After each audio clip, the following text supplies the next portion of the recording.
Daniel Blair and his Main Event Moto podcast, part of the Racer X podcast network. First, a word from some sponsors. Air Medcare Network. What if you're hospitalized with an injury far from home? You'd want to recover close to family and friends, and with an Air Medcare Network Fly You Home membership, you'll have control of where you're treated. You'll be transported to your local hospital of choice with no out-of-pocket cost, and you can now save $10 with the offer code 10MOTO. That's 10MOTO. Visit airmedcarenetwork.com/RacerX offer1. That's the number 1 to get that $10 off your membership. Essentially, it allows you, if you get injured at a race and you're not close to home, you can get flown back to where you live so you can work out of a hospital that's local, which is a lot more convenient for family and friends. Also by Maxxis Tires. You already know that Maxxis delivers the best tires for your bike, but did you know that Maxxis also offers high-quality tires for your car, light truck, trailer, ATV, mountain bike, and much, much more? Maxxis Tires will let you hook up, pull the whole shot, and beat your competition in any terrain or conditions. Just ask the king, Jeremy McGrath. To learn more, go to Maxxis, MAXXIS.com. And this podcast is sponsored by ETS Racing Fuels. With unmatched consistency and performance, ETS powers some of the most winning teams in motocross and supercross. You already know the riders and the team, but you probably don't know the fuel. Why? Because champions don't give away their secrets. But now with ETS's new online ordering system, you can have ETS Racing Fuel delivered right to your door, your shop, or the racetrack. So it's easier than ever to get ETS's championship-winning performance in your tank, whether you're racing 2 strokes or 4 strokes, 2 wheels or 4 wheels. Go to ETSRacingFuels.com and you will have your own winning secret to keep. ETS Racing Fuels, the most winning fuel you've never heard of. And now, on with the show. You're listening to the Main Event Moto podcast. Ooh-wee. Welcome to episode 151 of Main Event Moto. It's going to be a little bit different. Obviously, I'm producer Joe. I am not Daniel. Daniel will be explaining everything to you in just a minute. He could not escape Glendale in time to do a show, so we're going to do things a little bit different. I am only here to read off and thank our sponsors. First, we got Fly Racing, Mika Metals, No Toil, EMT Racing, Viral Moto, and Old Me Creations. Of course, we also want to thank Motosport.com, American Chevy of Killeen, ScreenPrintingDone.com, shout out to our boy Neil, Guts Racing, what's up Andy, Scott USA, and DRS Suspension and Race Tech. Thank you to each and every one of our sponsors for supporting this show. You as a listener, please go and support them, be a customer, tell them Main Event Moto sent you. And now the man you've all been waiting for. Arena Cross Lights champion, NBC television trackside analyst, my friend and yours, Evan's dad and Maggie's husband, Mr. Daniel Blair. Take it away, Daniel. All right, Motoheads, we are going to do something a little bit different this week. Not by choice, and I apologize. We will not be bringing you a regular show because it's my kid's fault. Blame it on Evan. He's racing Futures on Sunday, and I got to be here with him. Mom can't handle it. She can't even start the bike. So we're going to race tomorrow night, and then Sunday night I'm doing the red eye all the way home, and then Monday I got to fly out to Chicago, so no chance to do a regular show, so we're going to do things a little bit different. But I think you might like it. I'm going to bring this thing to life for you guys and kind of give you an idea of what I go through on a night. My goal is to get in between each Triple Crown main event and be able to talk to you guys and evaluate what happened on the fly, give you a little prediction on what may come, and just kind of bring this whole thing to life for you. But depending on how time works, I might have to skip one here or there. But either way, I'm gonna give you guys my best effort. Let's start with Glendale and the storylines. We did race day live today, so it's cool to watch practice and qualifying and get an idea of how the night might go. But I think you're a smart audience. I think you guys know that qualifying doesn't mean everything. Adam Cincerello has been your fastest qualifier, 3 out of 4 times and no win yet. Cooper Webb proved last year that qualifying means nothing over and over and over. So let's just forget about qualifying and focus on the big storylines and just get this thing all fired up, because I'm fired up. Before I do that, though, I just want to say really quickly, you guys don't know how exciting this still is for me. During the day, you get caught up in the job, you're in the middle of everything, you're doing your thing, but I'm right behind the podium right now, kind of in the tunnel. And when the lights go out and the fireworks start going off, I get the same goosebumps I used to get when I was racing.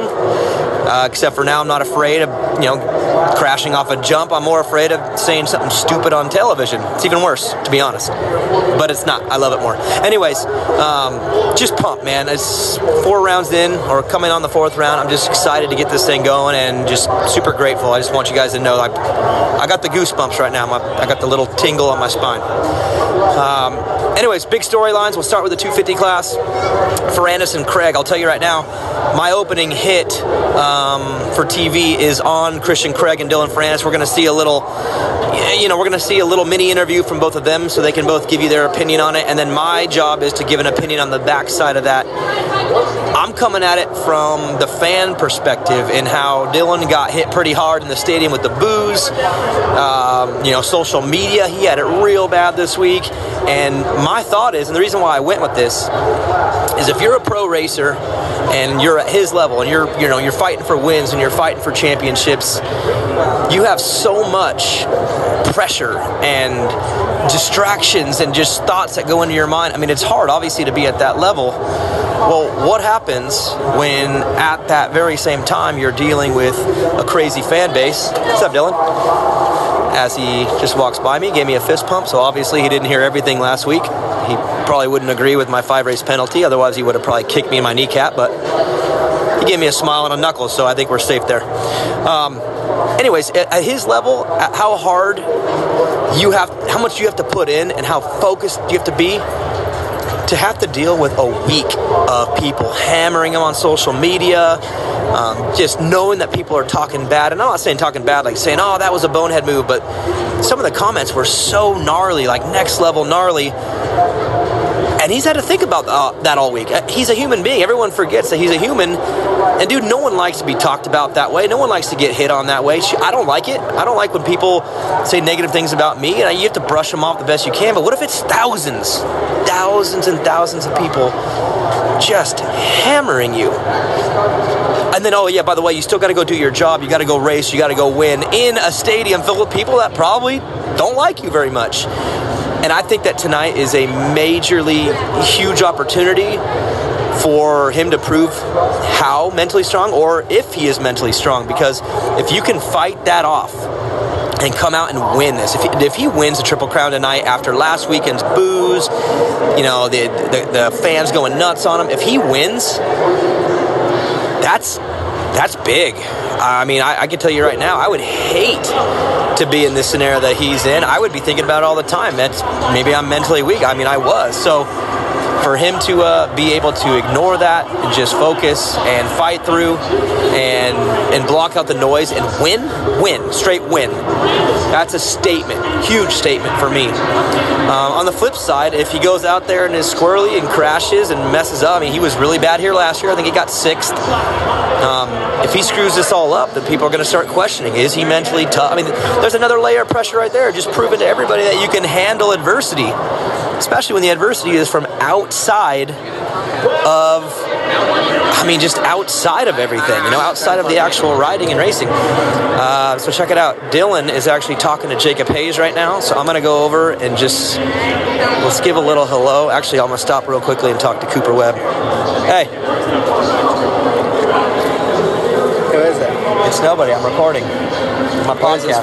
Main Event Moto? That's right. I'm not going to be home this week. Oh my God. What do you mean, oh my God? Let's hear it. What's your 2 cents? My 2 cents is you're in the top 10 in qualifying this week. I'm confused. You How sick are the or looks? something? You tell me. You rode in them. You tell me. I just walked them. No, I can't how tell did I you. look this week? You looked good in them. I can't tell you how they look right now. That would be cheating. Is this recording? Yeah. Okay. You just admitted I look good in the whoops. I mean, compared to... Okay, let's start this interview. How do you feel? Feeling good. You look good. Been getting better. Qualifying was better than it has been right there. I got an honest question. Why though? Like, with a purpose? Like, trying that way? Or do you? I asked you last week. You just laughed at me. But do you deliberately? Are you focused just trying to get things right throughout the night?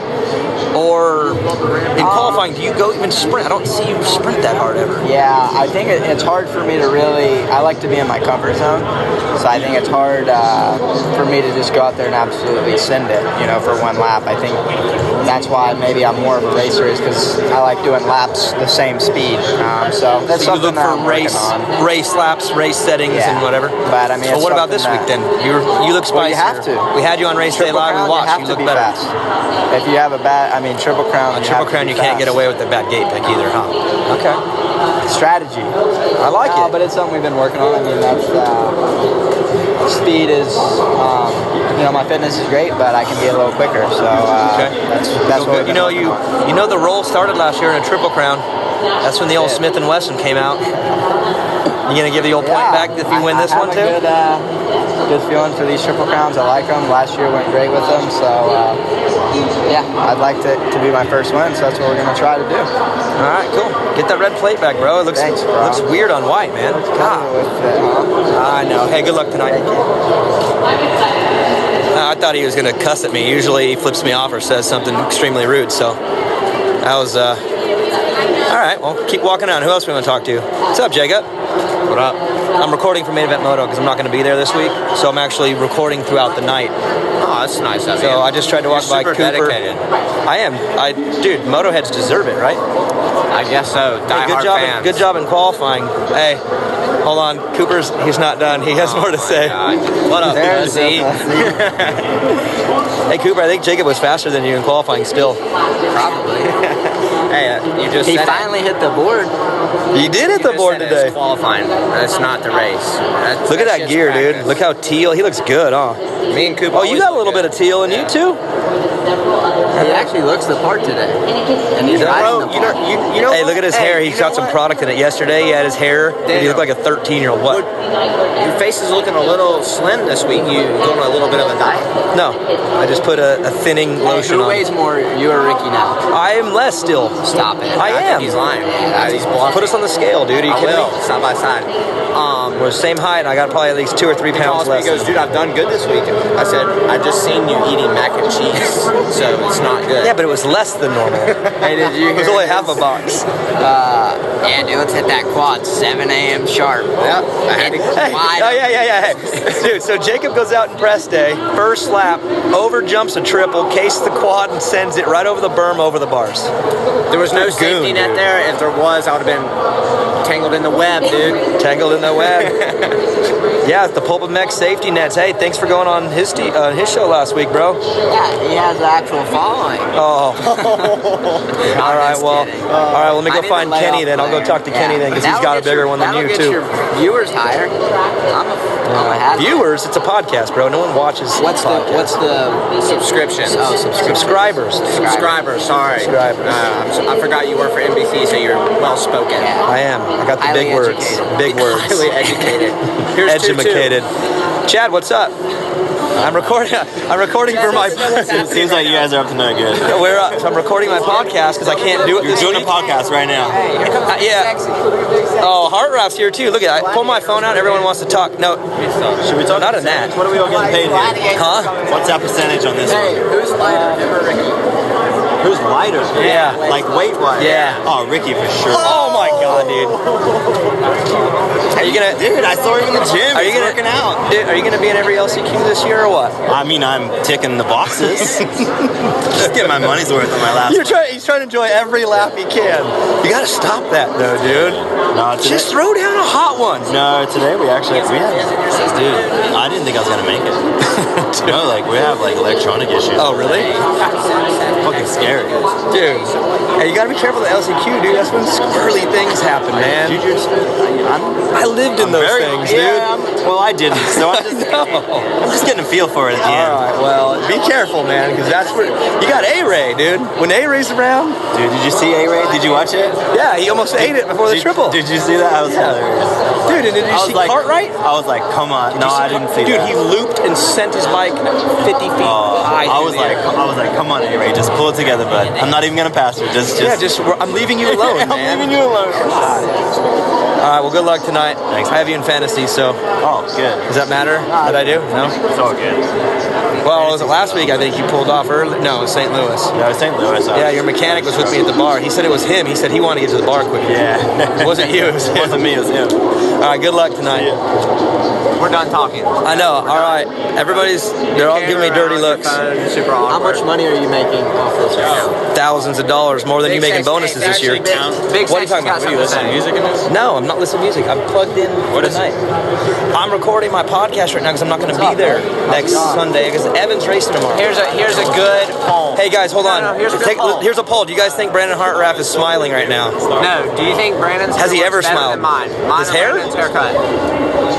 It's about the same. We got the little bit of a widow's peak. It's about the same. Flow going. He's got the wave. Yeah. So if you get on the podium tonight, are you going to smile in the press conference or not? Well, y'all are so serious. All business. And then like I barely say anything, and then these two will talk, and I'm like, oh god. Yeah, Jay Coop's been talking way longer this year. Your interviews have doubled in length. I was in St. Louis. St. Louis, you're on the podium going like this. Yeah, because you were live. You were live, I think, and I was telling you to hurry up because we were going. Dude, we're on live TV, man. You had like 2 seconds. Every time I get on there, they say, "How do you feel?" Oh, like, and then that's it. Yeah. Shit, dude. Hey, you look good today, though.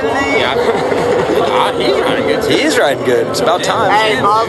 I told him if he doesn't. I told him if he's not top 10 in times in qualifying. Like someone was coming. I'm like setting up for a nice lap come up, so hit the wheels okay. He comes at me.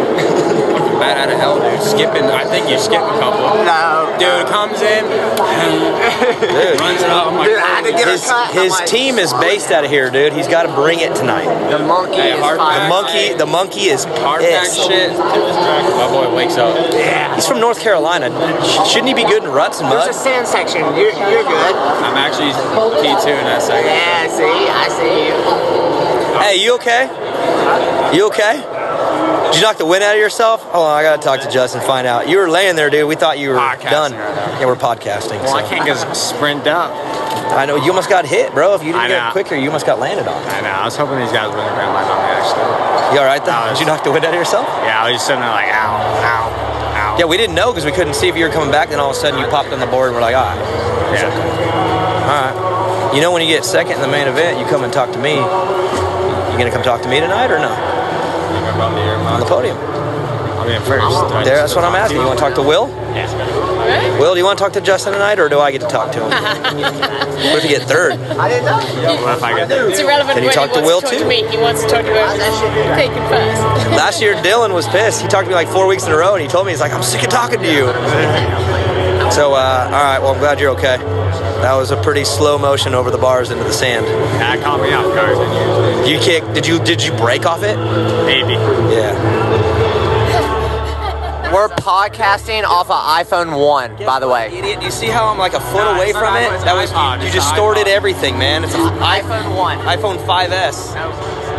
Pops. It's a 5S. It's a 5S. Daniel, shame on you. Dude, I rode an 08 Honda 450 like deep into like 2015. They're good. All right, guys. Well, good luck. Why don't you all focus now? She's a bunch of unfocused riders.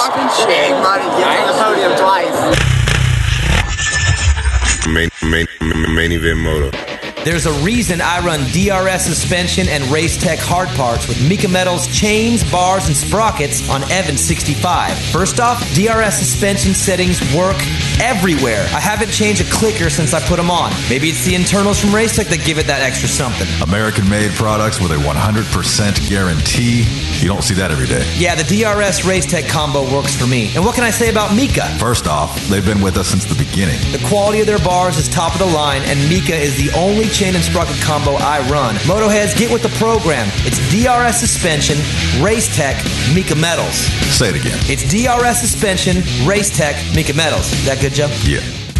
I love when NorCal companies take the world by storm. Guts Racing seat covers and no-toil filters are made right here at home, but their products travel the country and world on some of the baddest dudes' bikes in pro racing. Who runs Guts? Too many factory teams to list, Joe. Who runs No Toil? Well, it's the only filter Chad Reed will run. Guts and No Toil make only the best. So visit gutsracing.com and notoil.com and step up your game, Motoheads.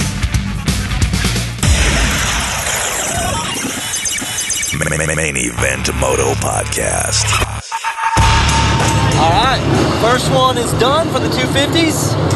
Good job to Austin Faulkner, and he needed that so bad, not only because last week was a rough one, but for the points. I jumped in there in the middle and said it. I'm watching the race, and I'm going, you know what? This is Faulkner's opportunity to make up the ground. I mean, he's 22 points out of the championship, but, I mean, hey, just chase Dylan down. I mean, and so far, so good, but Justin Cooper has the big mistake, and, you know, I think that he's still young. He's going to get caught up into some activity when he's back there in the pack, and for Justin Cooper, that's a tough break, but at the same time, he charged and got up. Now, he needs to come back in these next two and be top 3, because he's got to make up the ground so that his overall is a little bit better, so he doesn't lose so many points. But he's in a spot right now to lose a ton to Ferrandis and then for Faulkner again. Just getting that win. If he can win tonight, he'll make up a lot of ground on Cooper as well and give himself a shot, because when you're 22 points down, I mean, you're so far, you're almost a whole race out of it. So huge win for Faulkner in that one. And good ride for Ferrandis too. I think he knows that he's got 3 main events to get it done. He didn't have to be too crazy. And he got up to second with some aggressive riding. It was good. But how about Faulkner giving Craig the goods in the first corner? I mean, come on, that's too weak. Dude, did Austin not watch the race last week? I mean, Christian went through, he had a bad go. You're going to go and hit him in the first corner? Austin, come on. No, that was a good race, though. Huge shout out to my boy Jacob Hayes, too. 6th place. And it's starting to look like what we know it can look like. I've been working with Jacob. He's living at my house right now, so you guys all know. The first 3 weeks is just chilling, just trying to get the laps in and just get as many points as you can. But he's finally feeling like himself.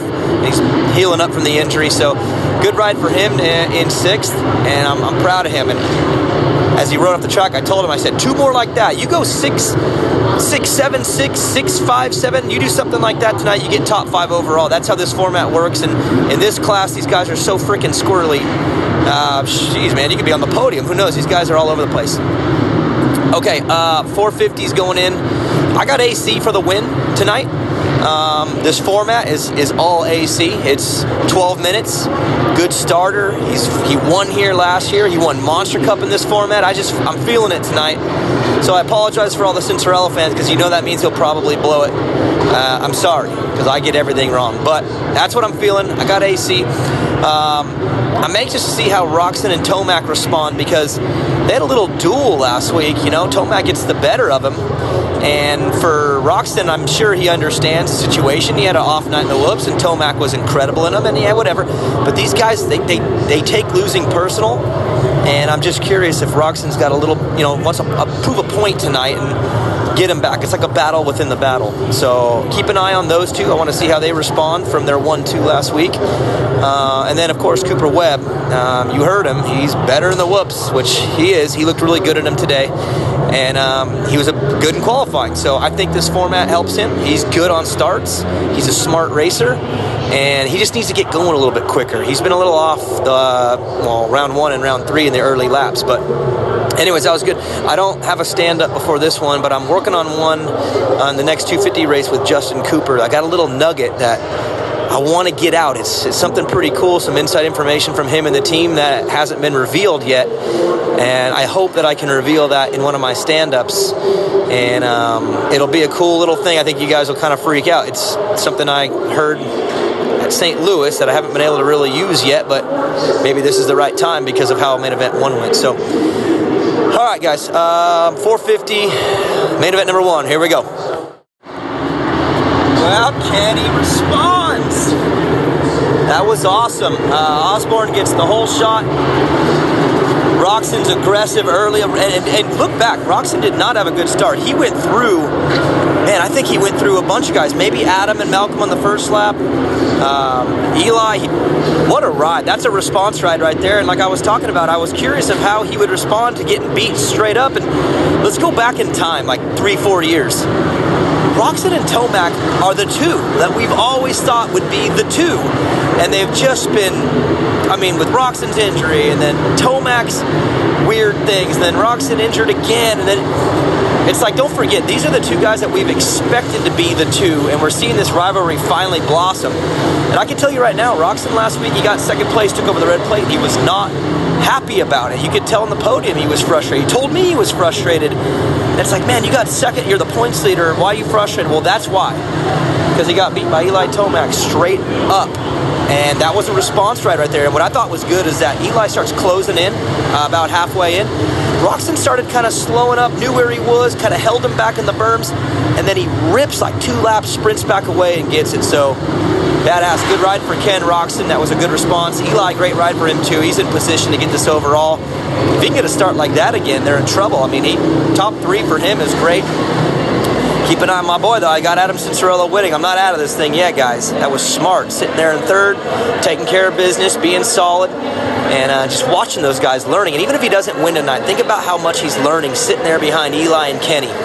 These are the 2 of the baddest dudes in the 450 class. Adam's sitting there just taking it all in, and it was awesome. Also, a good ride for Malcolm Stewart. A little insight on Malcolm. I said it on Race Day Live, so for any of you that listen to Race Day Live during the day, but I had a chance to go to dinner with Malcolm, Vince Freese, Justin Hill, their whole team before Anaheim. And Malcolm said, like, I just want to do all 17 rounds. I know I have the speed. I'll use it when I can, but I'm not going to be desperate. And I think we're starting to see Malcolm Stewart just little by little move into that mode. And he still was smart. Instead of going crazy and going for it, he was just smart. That was awesome. Got a feel for Zach Osborne on that one. That was a bummer. I mean, God, you're up front. You've had 2 good rides in a row. You're putting yourself in position all the time, and just a little bit of a washout. But, you know, the track was deceivingly slippery in a couple spots. I even jumped in there and did a little report on the track because Ricky started talking about the traction and these guys laying it over. And that's what I've learned from my TV coach, is that you've got to listen to the guys on the team. And when those guys say something, you've got to grab off it. You know, you got to go, oh, he's talking about the traction and the corner. Okay, then I need to jump in with something to support that. You know, that's what makes for good TV, is when the team works in unison. So I hear Ricky talking about it, and I'm like, all right, I got to get in and talk about today in qualifying. It was muddy. The riders were pissed. It was, dude, I've never seen it this muddy, but it's because they had a plan in place to get it good for the night. And that's why you saw the guys railing those corners like that. And now they got moisture to work with all night. The tractor's going to keep it pretty good. It's Phoenix. It's going to be what it is. But at the same time, it's going to be better than I think most years. So shout out to the track crew. I think they got it right. On my own performance, I got to jump in and say I kind of butchered my opener on Ferrandis and Craig. I had a really good thing kind of built and ready to go. And right when I started my hit, I hear in my earpiece, Daniel, you're right in front of the riders. They got to do a parade lap. And I completely forgot.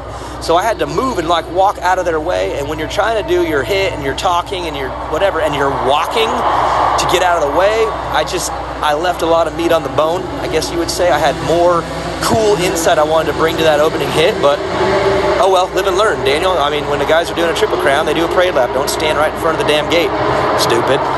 So my bad, ruined an opportunity to have a good intro, but whatever, it's okay. I also jumped in, let's see, in that, is it the 250? What did I just said something in the 450. Obviously it didn't matter, it wasn't that good because I don't even remember what it was. Oh well. Anyways, all right, previewing the second 250 main, here's what I'm looking for. Faulkner, got to win tonight. You got to beat Dylan. You need that extra 3 points. If you get second, you're missing out on 3. You need them. So Faulkner better bring it. I expect him to get a good start, and if he does, he could do it. Justin Cooper, you got to respond, bro. You've got to respond. You better be in the top 3 all night. You got to get to a top 5 overall somehow, just to salvage. I mean, he could lose the red plate tonight straight up.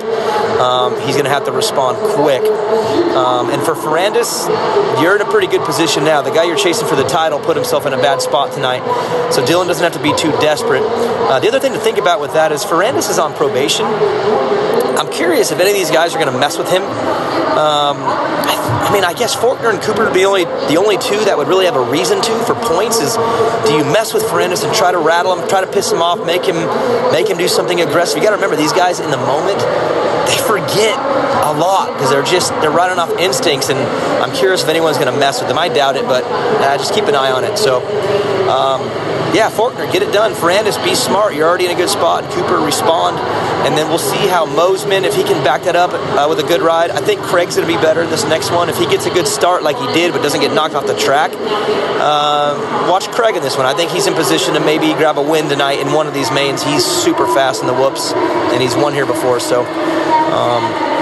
super excited to see how this goes down. Justin Cooper just walked by me. I'm not going to try to talk to these guys now because, well, not him anyway. He's pissed.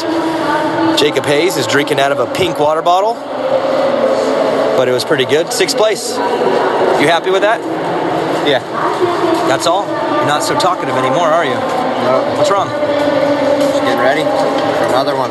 Just locking in. Bike good? Track good? You good? I wish they wouldn't have fixed the whoops. They were, They're different now? Yeah, they're different. They were flat and kind of shiny earlier, and now they put soft dirt over them. They're cupping out a little bit. Yeah. You're good in them, though.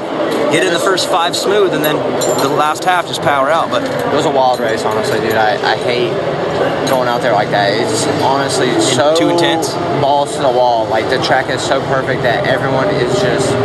You have no idea how fast I felt like I was going. You're riding good, but don't be a sissy. All right, 2 more of those, top 5 overall. Don't forget, you're riding a class with a bunch of dudes that are nuttier than squirrel turds, so. Thanks, I appreciate it. All right. Anyways, all right, that's Jacob Hayes. He's too serious right now to have any fun, but whatever.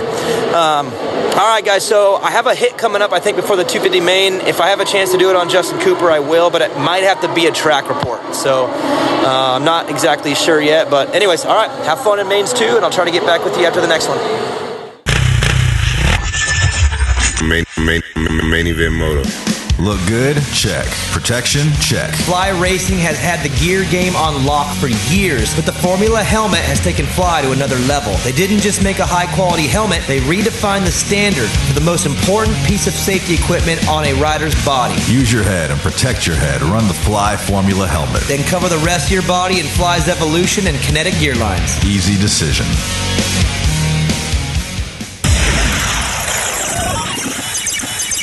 Main Event Moto Podcast.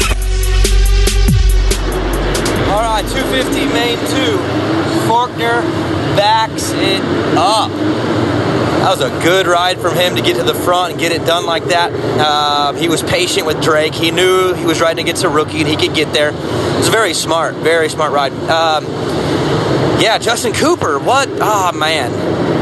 It's a bummer, too, because Will and I had a nice little piece on Cooper we were going to throw in there mid-race. We were going to do it back-to-back, and weren't able to do it because he goes down. We were literally just getting ready to kind of bring some information. Will had a good talk with him this week about something pretty specific, and I was going to follow up with the implications of that first race. So sometimes things get changed on the fly. We were literally ready to go in on a comment, and it went down when he went down. So that's a bummer for him. He's looking at literally at 7, 8 at the best, probably a 9-10 overall. So, I mean, Ferrandis is going to take the points lead here, and Faulkner is going to be right there. So this championship just got tighter, unless Ferrandis and Faulkner just screw something up. And wow, that was brutal. Okay, so good ride Faulkner, good ride Ferrandis. Patient again. He knows who he's up against. He knew Cooper was on the ground. So Ferrandis is being very, very quiet and casual throughout the night. Now, here's the big implications. Faulkner is now in a position to win the overall, and he don't even have to win the next one.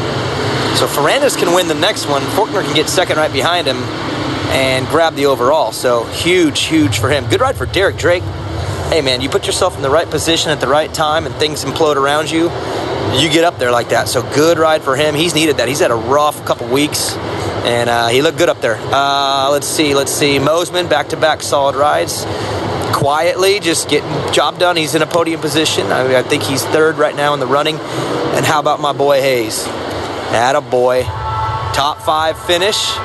Taking care of business. Good early laps. His strength's coming back. I hate to be overly happy about it, but guys, my boy lives in my freaking guest room. Like, you know I'm all in. So huge shout out to Jacob Hayes for taking care of business in that main event. He's in line for a top 5 overall, maybe 4th or 5th even. Attaboy. Get one more. Hartraft came through the pack pretty good there, got through A-Mart, and those two have been just like glue to each other all year long. Like, seriously, you see them together, you're like, okay. But Hartraft with a good ride there to get him right there, keep him in line, keep him in the running for a top 5 overall. Moving on. But, man, Justin Cooper, like, that first one was tough because it's like, yeah, you go down with a bunch of riders, but that second one is like, he's out in the front. I mean, probably in position to win that one. That's exactly what he needed to do. Crush the start from the outside. How crazy is it when a rider starts on the very outside on a factory bike and gets the whole shot? That's so crazy. Wow. Yeah. Hey, Dylan, why don't you start out there this moto? No joke. Seriously, I wasn't joking, guys. Jet Lawrence pulls it off in St. Louis. Justin Cooper pulls it off now. On a long start, if you're on a factory bike, start on the outside. Start on the outside around the privateers. You, I don't know, get the whole shot? Weird, right? I'm being saucy and aggressive. I'm sorry, guys. All right, so 450 main. Oh, yeah, I remember now. I had a hit in the first 450 main on Roxon's mechanic and his pit board. And the reason I want to do that is because I'm trying to bring different looks with my job. Like, you know, what can I bring to the table from the floor? And I have access to these guys. So I'm watching and I see the word calm on Roxon's pit board. And I'm thinking, okay, well, let me ask Ricky, like, how are we supposed to do that? And then Ricky, you know, backs it up and goes a minute on it. So thought that was awesome for Ricky to work off that. So it was cool. Let's see. I did a hit on the track. Going into the sand. It's cool. Just trying to show something different on the floor. Had to do that in my opening on my hit for that segment. And then Christian Craig, of course, goes down, and he ran to the mechanics holding his eye. So I don't know what went down, but the mechanic said he thought maybe the goggle popped him in the head, and brutal. Anyways, okay, so leading to the 450 second one, Roxon Tomac. Let's get some more, boys. Like that rivalry that we've been asking for is starting to set up. And they're clearly the two fastest guys. I talked to Cincerello before or right after his race. He told me he tightened up and he wished he would have hung with him tighter. But he said the speed was so fast and he held on too tight and got tightened up. That's why he lost range to the 2 leaders. So I'll try to get that in this hit if I have an opportunity in this race. I'll try to jump in and say something on AC because that's what I'm doing down here. I'm trying to get information from the floor, you know, and I hate that I have to bug these guys, but they're cool with me. They don't mind, and Cincerello told me that, so I'll try to get that in this 450 main. But Cooper Webb, come on, buddy. He needs a big second main and get back into this thing, and then let's see Malcolm get another start. He's the base is built. It's time for Malcolm to show some speed, and I think it's close. If he gets a good start and gets in the middle of the battle, I think it'll be good. But Roxon Tomac, that's what I'm looking for in the second one, and I think Tomac gets this one. That's what I'm thinking. All right, be back with you in a few. All right, so Roxon backs it up and goes 2 for 2. Puts himself in a really good spot. Faulkner, they both did the same thing. They've got a little bit of a cushion now. I said that during the race. That doesn't mean you can just cruise it on in. You're going to have to still take care of business early, but they put themselves in a spot now where they don't have to beat Eli Tomac or Dylan Ferrandis to get the overall. So huge win for Ken Roxon, and he looks phenomenal right now. Bummed with AC. I mean, Adam makes the move in a second, then goes down, takes himself out of the running. Now I look stupid. All day on race day live, I said Adam's winning, and now he's not. So, damn it. Good ride for Eli Tomac, but Eli's in a bad spot now. He's got to win this one and hope that he has a little bit of help. But, man, Ken Roxon's nailing every single start. So, I mean, God, like... I mean, if Kenny nails the start on this one and he's just up there, I don't see anyone touching these two. So, good job for Ken Roxon there. Cooper had a rough main event, getting eaten up in the whoops there by everybody a little bit. So, it's a tough go for him. And, let's go back to the beginning, though. There was a red flag, which was such a bummer for Justin Bogle, and I'll give you a little reason why. This year we've been having a chance to sit down to the riders and, you know, take a team or two every week and just sit down with them for a long period of time and just get to know them more, a little bit more off the record. And, you know, we had a chance to talk to Bogle this week and just not just like, hey, how was your week? How was suspension? More like, hey, how's life? And when you talk to these riders in that capacity and you get to know them a little bit more, you're just, you connect with them more. And then a day later, he goes down the first turn and he's laying there just like, I don't know if he was out or I don't know what the final word is on that. But, man, that's just such a bummer for Justin Bogle. I hate seeing that. What else happened in that one? Let's see. Anderson had a good ride, got up to third. Baggett had a pretty good ride in fourth. Anderson's quietly put himself in a podium position, which is good for the title. But, it's starting to look like the Ken Rocks and Eli Tomac show. That's all I got to say. And that's scary for the rest of the pack because these two are the most complete riders in the field, and it seems like they're putting everything together now. They've become more complete. And man, Ken just looks phenomenal. He just rode by me. Dude, he's got like the look in his eye, man. Oh my gosh, what was the title of the show? Stone Cold Kenny. He's stone cold. Excited to watch the last main events of the night, though. I'm not going to do any more predictions because why? I'm stupid and I get everything wrong. So I'm just going to evaluate. I will tell you, in the middle of that race, I did a little hit on Eli Tomac. I followed up on Will, and I'm not sure if I got my information 100% correct. Not that the info wasn't right, but I didn't hear her right in the beginning. And then as it was coming to me, I'm not sure if she said something that, I don't know. I'm going to have to watch it back, but there's a slight chance that I butchered my hit on Tomac. The information I had on him might have been a little off, but oh well. It's okay. Otherwise, good racing so far. The track's lent to it. I think I have to do another track report here. I'm going to go to the Whoops and take a look and see if that's something that I can do. If not, I'll find something interesting. And yeah, all right. So 250 main event 3. Will's coming up to talk to me right now. What's up, Will? Hey, did I mess that up? Okay, because what happened there? Because I didn't hear you at the beginning. We were talking about Aaron. Wow, okay, so I knew it was wrong because... But actually, you know what? I listened to it and I didn't it's say not his good name. because you didn't say his name. So everyone listening in the podcast knows right now that I did mess up.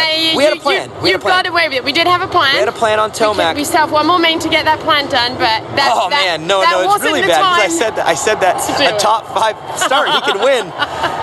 Oh well, whatever. It's a live I didn't TV. hear you at the beginning, so I didn't know if that was Eli or not. Yeah. We'll blame it on, who do we blame it on? We'll blame it on the track crew. Yes. The track crew blew that. Blame it on the bikes, it's so loud. It is, and normally I'm under the podium and I can't get under there tonight, so I'm over in the mechanics area and it's loud, but I didn't hear you say Plessinger. Oh, man. All right, we can have a meeting. Yeah, we have to have a meeting, but I just laid a big egg. Oh, well. We'll do better in the next one. Bye.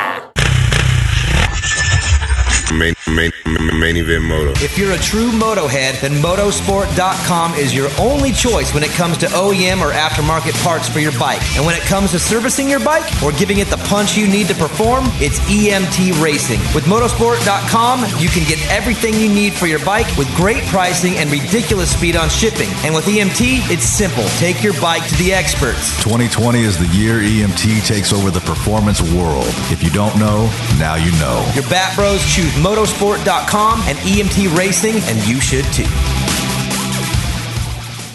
Moto heads, do you want to stand out on and off the track? Make sure to check out Viral Moto for your jersey lettering and apparel needs. That's viralmoto.com. Because having a blank jersey is about as bad as Vincent's golf game. And when it's time to get a screen printing project done for your business or personal use, you have one choice. It's screenprintingdone.com. Neil is the man. You know those Main Event Moto sweatshirts you're wearing? Yeah, Neil at Screen Printing Done did those. You know that sick new Viral Moto shirt you're wearing? Yeah, Neil did those too. We like to look good. That's why we choose Viral Moto and ScreenPrintingDone.com. All American Chevrolet in Killeen, Texas is a proud supporter of Main Event Moto and invites all the Moto heads to experience the difference for all of your Chevy sales and service needs. Mention Main Event Moto and get 50% off your next oil change and a front-end alignment at no charge. Remember, whether you're hauling your bikes to the weekend track, trail, or race, or commuting to the job that pays for your moto habit, we have the truck to get you there in style. Visit us online anytime at ChevyKilleen.com. That's all American Chevrolet of Killeen. Chevy, find new roads. Main Event Moto Podcast. Oh, what's up, Moto heads? It's Sunday, Futures Amateur Day, and I'm breaking away from the fam for a little bit to finish out this episode for you guys. Wasn't able to finish things inside the stadium last night. It got hectic. There was a lot going on, and if you watched the race, you probably noticed that I was back and forth with the medic unit a few times. So, moving around a lot there at the end and didn't have a chance to finish out the live, I guess you would call live call. Anyways, good night of racing though. Seems like every week I complain about how tired I am, but man, last night was late and it was an early start for Futures. Evan raced today, his first 65 race. I think he got 6th in his class, and then he rode the open 7 to 11 class 2, and I don't know what he got in that. That one was pretty tough. So Anyways, all right, well, let's get to listener questions. So what I did this morning is I put up listener questions. That way you guys could throw some stuff out, and I'll answer it the best I can and give you guys my thoughts now that I've had a chance to process. So, but overall, big night for Faulkner, big night for Roczen. Statement ride for Roczen, obviously 111. I think I can barely remember what I said last night, but I think I said he needed to kind of bounce back and give some to Eli and just, flex a little bit. Which he did, and I think what we're seeing right now is these two guys breaking out. And again, if you look back in time, these two were supposed to be the two, and it's just been a weird run for them for 3 years with Eli with just goofy stuff and Ken with the injuries, and it just steered off course. And I don't want to overreact, but I think we might be looking at what I've thought was coming, which is that these two are supposed to be the top two dogs right now. They're in their prime. They got the most complete package and pure raw speed. They have more when the gate drops. And anyways, it was something to see. I'm not going to overreact, even though I want to, because that's what I do. You guys know that. But, I mean, I could honestly see a situation where these two win every race out of the series. They're just better than everybody. And Anderson will have a night. Webb will have a night, especially once we go east. I still think Cincerello's got something. He's just got to clean it up. But, man, Roczen and Tomac are elevating. They're finding their groove quicker than everybody else is. And they're better, straight up. No question. They're better. All right. Let's get to the listener questions, and I'll give you guys my thoughts. These are your Scott Prospect listener questions. First one comes from Oh Yes Hess. He says, is Cooper folding under the pressure of the red plate, and is Kenny back to pre-arm injury form? On Kenny, yes, it's looking that way, but he even looks better. Back in pre-injury form, he was a little looser, wilder. I mean, he was younger. And I felt like he was a little more reckless and careless, and maybe the speed was a little bit more raw, a little bit more of what we're seeing from AC. It's a little sloppy, but it's fast. Kenny looks just perfect now. He looks strong, efficient, and I got to tell you straight up, that's the best I've ever seen his bike. And, I mean, he's one of those guys that he's finicky with the bike, but, man, when it's right, it looks so good. And I was watching it last night in the third main, just kind of trying to focus in on what he was doing physically on the bike. It's perfect. He gets to the whoops perfect. Corners perfect. That's a hard combo to get the bike to do both. His starts are ridiculous. He got a little bit of a gift with that red flag in the third one, but I don't think it would have mattered. I think him and Eli were going to get to the front, and then maybe Anderson gives him a better run, but they were going to get up there anyway. But, yeah, Kenny's bike looks ridiculous. As far as Cooper folding under the pressure of the red plate, no, here's what it is, straight up. This is what I think. He's not good in the whoops. I mean, he's good. He's just not fast in them. Does that make sense? I hope it does. He's good in whoops. He's solid. He gets through them. I mean, he's incredible in whoops. But these guys have lightning speed in whoops, and he don't have that. Watch him for 10 minutes or 12 minutes plus one. He gets through them clean. Clean doesn't cut it at the top of the 450 class, at least not this year. And maybe that's the issue is he's gets good starts. He's clean, but Eli and Kenny are just better this year. In fact, even last week I went back and watched one of last year's races just to take a peek.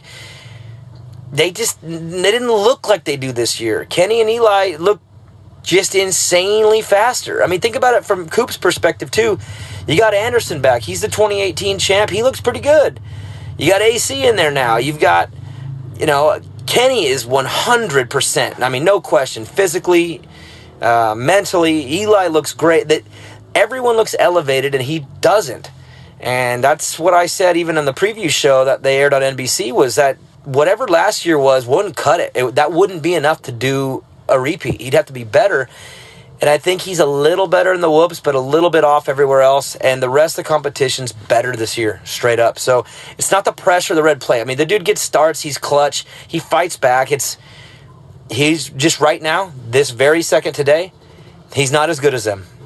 And he's got 13 weeks to change that, but he's 20 points out right now, and he's going to need a little bit of help. But, man, he right now today is not as good as them. That's what it is. All right, next one, Ben_races. What's going on with the Baker's factory? They have been a step off the pace all year. I mean, have they? Let's say Cooper's the same and maybe a little off. Anderson looks 2018 form, maybe a little off that, not far. I think it's Roczen and Tomac being better that makes those guys look worse. I don't think they're far off. I think that there's been a bump from Ken Roczen and Eli Tomac more than there's been a knock on Cooper Webb and Jason Anderson, if that makes sense. They've gone down a little. The other two have gone up a little, and that's why it looks this way. But, the Baker's Factory is in line right now to maybe lose their first title in I don't know how many years. I mean, you got all the Villapoto years, the Dungey years. They're going on 10 straight. 4 from Villapoto, 3 from Dungey, and then the Anderson Webb year. I mean, the Baker's Factory's been indoors. They've been cleaning up, but it's looking, at least right now, like there's 2 guys from outside that program that are better, straight up. All right, next one. Morse_Cole359. DB, what bike are you racing in Salt Lake City Futures? Awesome that Maggie gave you the green light. So check it out. She really did. She gave me the green light. She said I could race. I wanted to do Vegas. Unfortunately, my boss, Doug at Feld, said, hey, just for safety reasons, why don't we do Salt Lake City? Because we need you to work Salt Lake City, and that's the last round. So I bumped it to Salt Lake. So I am going to race Salt Lake City Futures in the 30-plus and the 35-plus class. And I'm riding Jacob Hayes' race bike. So the bike that got 5th last night, yeah. For all you 30-plussers out there, I'm actually going to prepare too. Not really hard, but enough to where I'm going to be safe. And I'm riding a sick bike, so y'all look out. Next one, Brandon Given. What is your opinion on the Triple Crown format? I personally like that it's different. It adds some spice to things, but I do really hope it stays to 3 or 4 times a year. Nothing beats a 20+1 for me. You guys all know I'm a Triple Crowner. I love them. Last night was the first time where I really felt unsatisfied. I'm going to be honest. Kenny made it boring. Austin made it boring. That when the best guys get good starts and get away, it's kind of boring. And I'm going to say it was the fault of the start. In a short start, things are a little bit more hectic. Guys have a better chance at it. But with that long start, Faulkner just took care of business. Roczen took care of business 2 out of 3. And when the best guy is up front, he's going to get away from the pack. The Triple Crown's better when you have a short start. I mean, I know that I'm not saying the round, but Anaheim 1's track would have been great for a Triple Crown just because guys were all over the place and squirrely. But last night, with the pecking order kind of set, those guys made it boring. So I'm cooling off a little bit on it being all year long, but I will not cool off on the fact that we do need a couple just to spice things up. In fact, my most recent feelings and newest thoughts is I wish we had another format where they just did 2. That way we had our 20+1s at, say, half of them, and then split the rest between Triple Crowns and maybe some kind of a format where we get 2 main events. I would like that too, just to make it different. I like when different nights have a different feel. It gives it a different look. And but last night for sure was the first time where I was a little unenthused by the format. And you guys know me, I love Triple Crown, but yeah, a little off. Next one, Mitchell176. What happened to Craig in Main 2? Okay, so he goes down. He's laying next to the starting gate, and I'm trying to get an update. I can't get one. My camera is the guy capturing the footage, and then I go back to the medic unit, and they're being a little hush-hush, and finally they say, oh, it was something with his eye, his goggle. He was holding his eye, and maybe it was his goggle. So I jumped in with a report, because that's my job, is to bring a report, and I can only say what I'm told. So I bring a report that it's something to do, with his eye and his face. Come to find out, it was a boxer's fracture in his hand, which, it's one of those things where this sport is just so used to not giving you the correct information. Everybody's hush-hush. It's all secretive, whatever. I think it's just by habit. I think we're hopefully breaking out of that. But on the fly, the information I got was wrong. I brought it to the attention of the television. That's my job. And then I wake up and find out it's a boxer's fracture. And it's like, it would have been nice to know that it was his hand or something. I mean, I don't know. I wish I would have been given more accurate information, because now that makes, now I bring inaccurate information to the viewer, and I get that straight from the team. And that's whatever. It is what it is. But, I mean, come on, guys. Just... we're doing our job. Don't make it hard on us. And again, now we have false information out there because it was given to me wrong. And I'm trying not to be too heated about it, because I'm not heated, but it's just stupid. I mean, just be honest with the TV network. We're doing a job. We're here to brand you in a positive every single chance we get, but when something does go wrong, tell the truth. That's all I'm saying. Next one, fanboy for life. DB, I know you are a fan of the Triple Crown format, but what can be done to make the last mains more exciting? Faulkner got behind Dylan and just let him run away because he knew he had the overall locked up. Snooze fest. Yeah, see, the Roxon one's different. Roxon took care of business. He did what he had to do. Faulkner sat behind Ferrandis, which I said in the broadcast was a possibility because he had that 1 point cushion. So I believe that the third main should count for double points in some way, make it more enticing.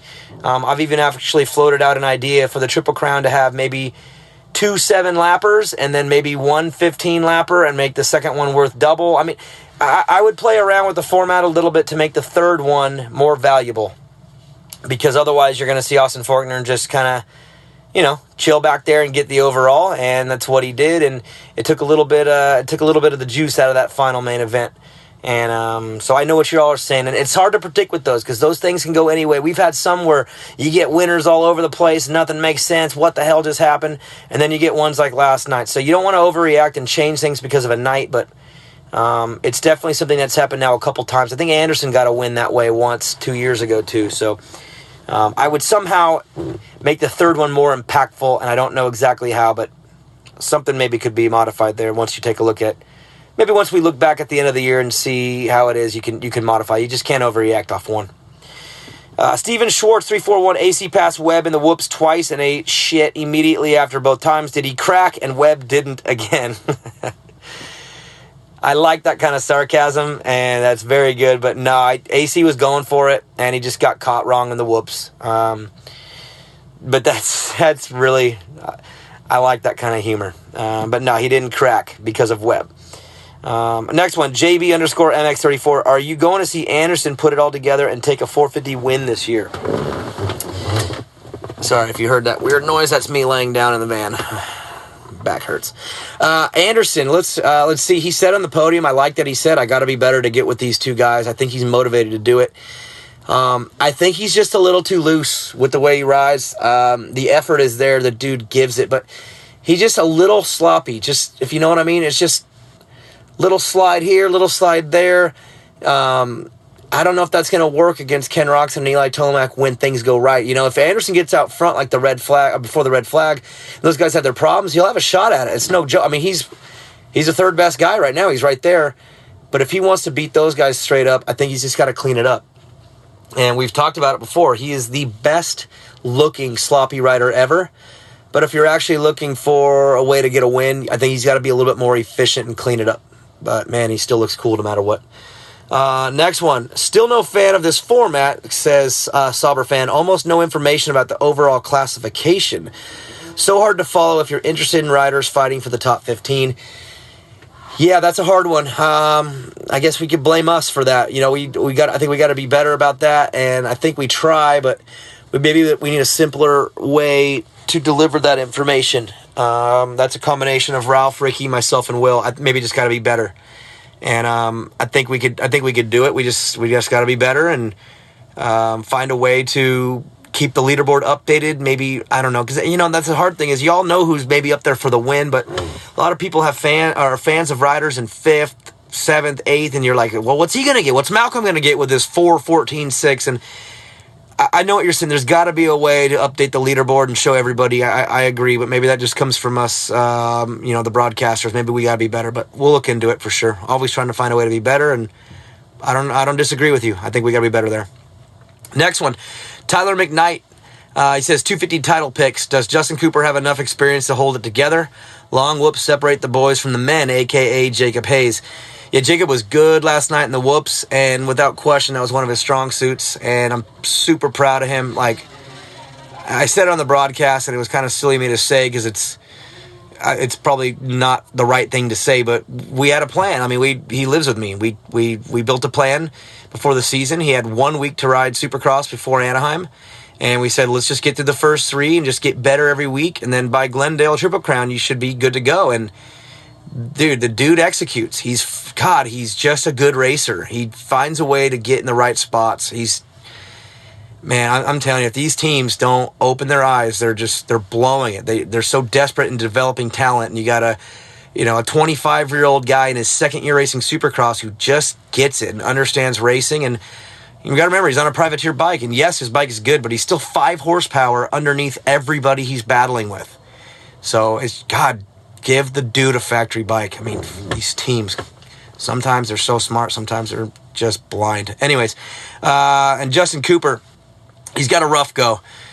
He's going to have little issues here and there, and give him props for recovering in that third main and getting that win. That salvaged the night, gave him the chance to hold on to the red plate, but he's still learning here. This is his second full season, and there's things to learn. He's going up against Dylan Ferrandis and Austin Faulkner. These guys are the 2 best 250 riders in the class, in my opinion. So for Cooper to have a chance at this thing, he does, but it's going to be tough. He's going up against guys that just, I think, can handle situations a little bit better than he can right now. But he could do it, dude. The dude showed main event 3. He's got it. Next one from Fenson Brinson. Awesome finish for Jacob Hayes. He's a legit top 5 guy now. I guess when you have Daniel Blair in your corner, there's nowhere to go. But maybe a podium in the future. It's pretty dang cool. If you and Maggie opening up your home to the fella. Yeah, he's family. He's more than a friend. Love that guy. And yeah, he's. Let's not get carried away with the top 5 thing. He had help last night too. Guys go down. Justin Cooper's overall was bad. Craig, and he even said that this morning. He's smart enough to know that the number finish is great, but there's always circumstances. Next week he could ride better and get 7th. He could ride worse and get 4th. This class is wild, and ultimately you just got to be there every single week. Put yourself in a good spot, and he knows that. And he's very mature when it comes to understanding the reality of his situation. So hopefully more top 5s, but like I said, he could be better next week, get 7th, and look better. And it's just the class is what it is. Next one, Tyler McKnight. Do you think Kenny holding off Tomac gets into Tomac's head? Yeah, I think in a good way. I think Tomac smashing on Kenny last week got in Kenny's head, and look how he responded. I'll bet you Eli comes back next week and responds. That's what the good guys do. And I can tell you right now, I had a chance to just listen into their conversation on the podium. They walk up, shake hands. Those 2 dudes respect each other a lot. They're a lot like the Ryans, Dungy and Villapoto, where they want to beat each other, but man, they really do respect the other guy as an athlete. They shook each other's hand, looked each other in the eye, and said, good job. And Eli said to me straight up before the interview, Kenny just had more tonight. And he did. And ultimately, he's a fighter and a competitor, and he'll go to work and try to beat him next week. That's what the best do. And if you're not getting into the other one's head, then you don't care enough. And it's how you respond. Kenny responded this time. Eli responded after St. Louis when Kenny won. This is good. Let's see these 2 go back and forth. They're riding at full strength right now, and it's good to see. Next one, Julian Thomas. Can we talk about how good Brayton is? He's nearly as old as Reed and still gets solid results in. I get that he's not a 2-time Supercross champ, but for his age, I think it's insane. It is insane. He's 35 years old, and he's one of the young pups. Brayton is sick. If you don't love that guy, respect that guy with 100% respect, you're crazy. And you know what? He's going to have nights where it doesn't all the way come together for him because the field is crazy good right now. But Justin Brayton is a beast. And again, yeah, he's only 2 years younger than Chad Reed. And a lot of people are comparing. They're like, he's way better than Reed. Let's not forget 2 years ago, Reed was getting a podium too. If I'm not mistaken, no, 2 years ago he's on the Husky. 3 years ago he's in this building on a Yamaha getting a podium. Reed is in a different place right now with his motivation and effort. He's riding it out.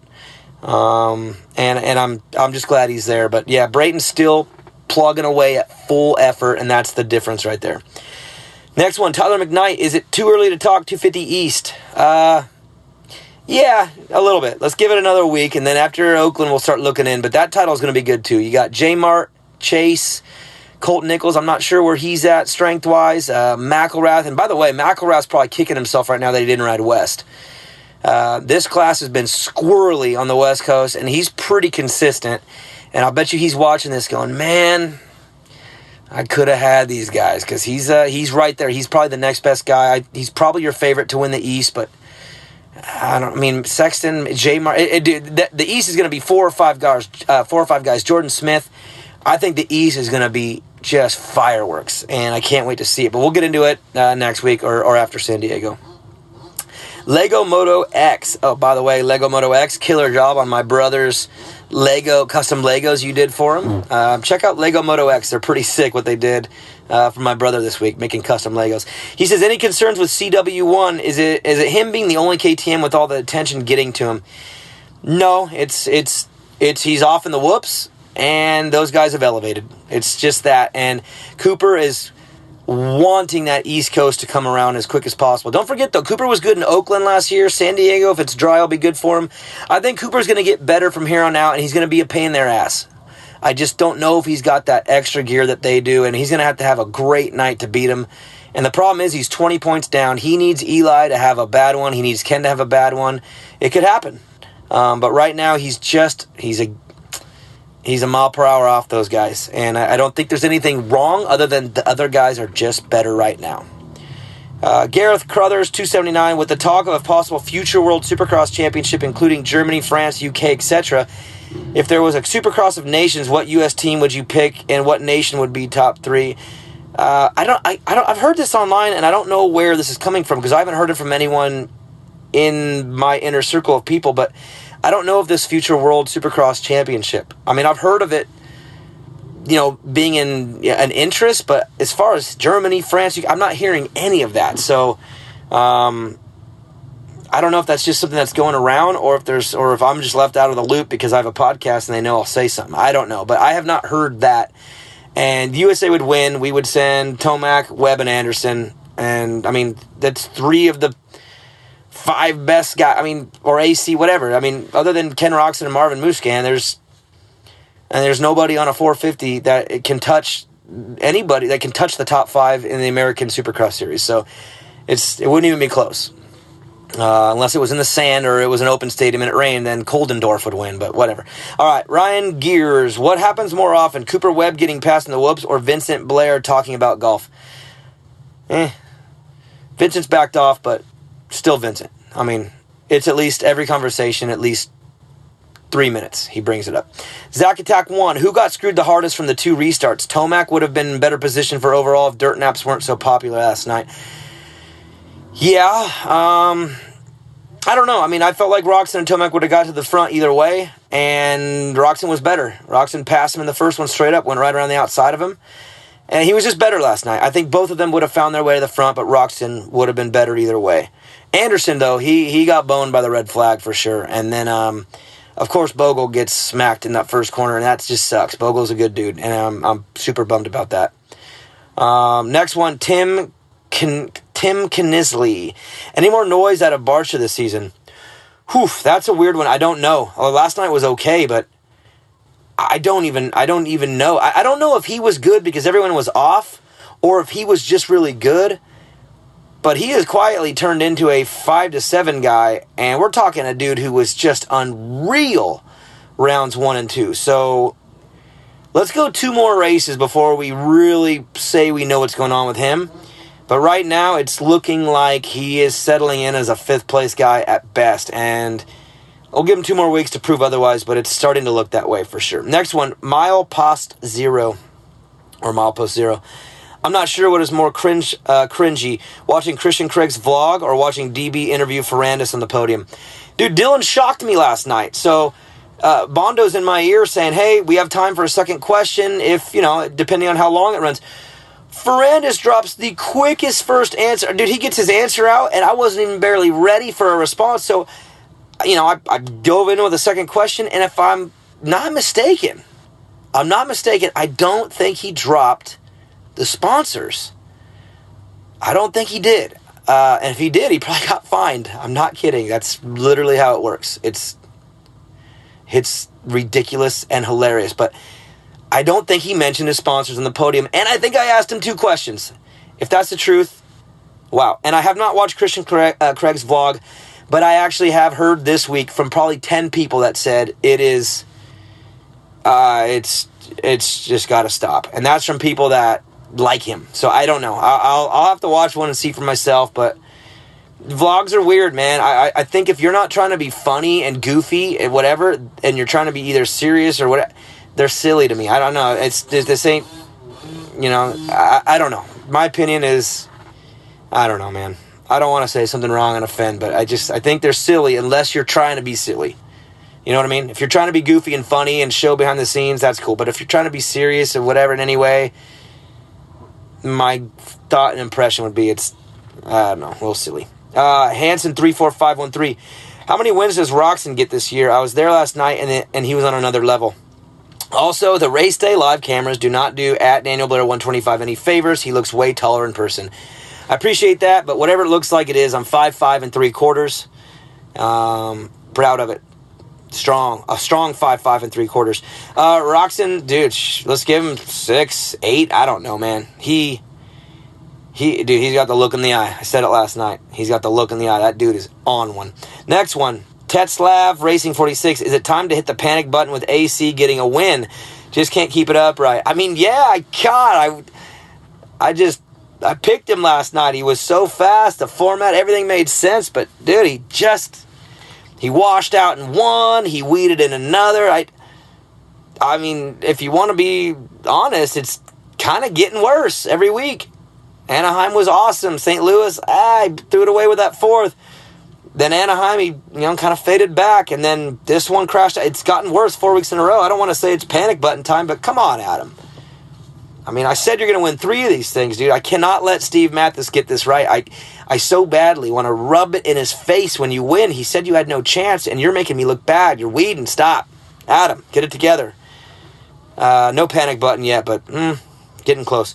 DB, what's worse? This is from the Hot Rod 31. DB, what's worse, frequent bathroom trips during A1 or awkwardly nodding your head during Justin Cooper's 15-minute rundown of his day from Justin Cooper's 15-minute rundown of his day from the time he woke up?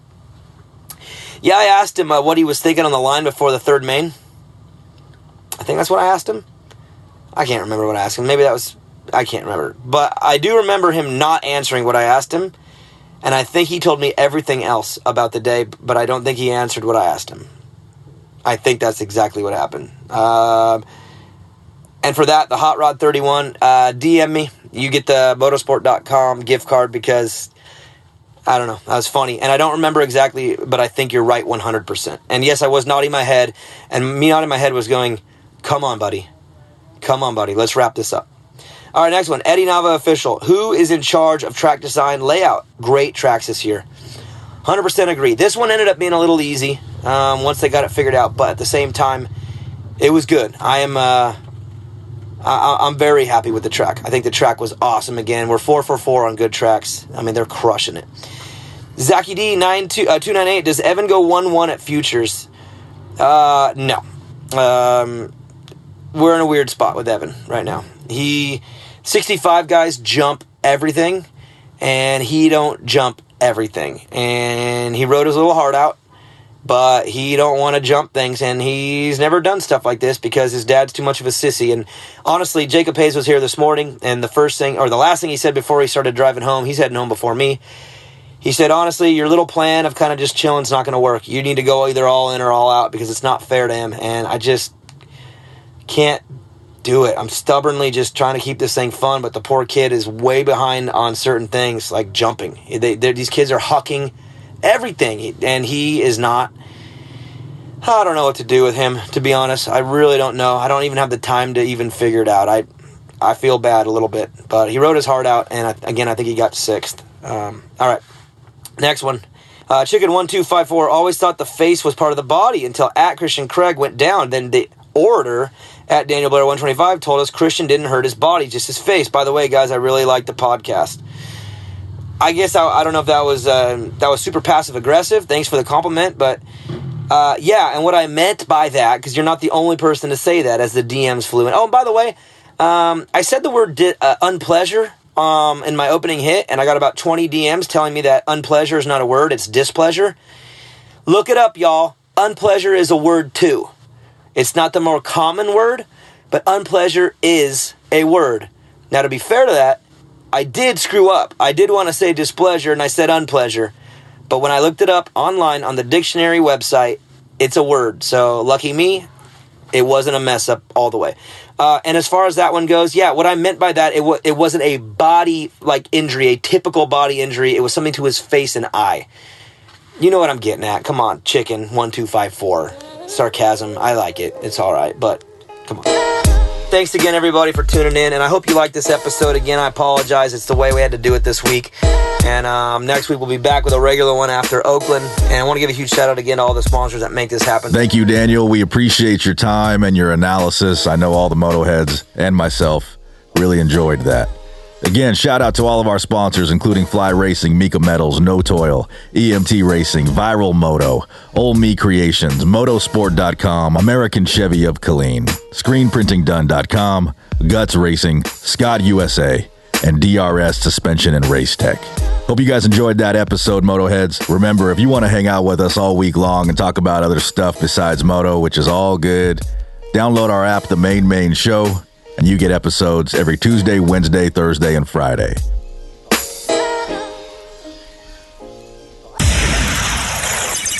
Main Event Moto.